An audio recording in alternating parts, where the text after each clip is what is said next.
सर्वांना श्री स्वामी समर्थ. तर स्वामी ह्या होता. स्वामी ह्या म्हटलं म्हणजे आपल्या गुरूंचा या प्रति आपण नेहमीच गुरूंची बऱ्यापैकी आपण सेवा करत असतो, पण कृतज्ञता व्यक्त करण्याचे खूप सारे दिवस असतात. आपण आज यागाच्या माध्यमातून आपल्या गुरूंना जेवण देत असतो.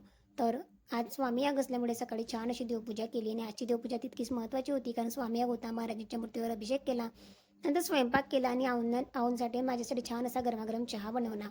नंतर लगेचच मी तयार झाली, कारण 8च्या आरतीपर्यंत जायचं होतं. जे काही नवीन स्वेटर घेतलेलं होतं जर्किंग, त्याचं आज छान असं उद्घाटन केलं, कारण खूप सारी थंडी आता नाशिकमध्ये पडलेली आहे. त्याच्यानंतर गुरुचरित्र पारायण वाचून झालं आणि स्वामीयाग असल्यामुळे आज स्वामीचरित्र पारायणाचा सुद्धा म्हणजे पाठ होता, तो घेतलेला होता. आणि बघा, बऱ्यापैकी संख्या म्हणजे 400च्या आसपास संख्या आहे आमच्या इथे गुरुचरित्र पारायणाला. आणि सामूहिक पारायणाचं हेच मात्र खूप जास्त मोठं फळ असतं.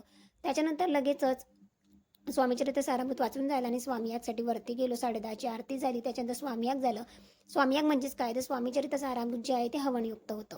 तर त्याच प्रकारे हवनयुक्त याच्यातूनच आपण महाराजांना जेवण देत असतो. त्याच्यानंतर छान छान असे फोटोज काढले. असा होता माझा आजचा दिवस. थँक्यू.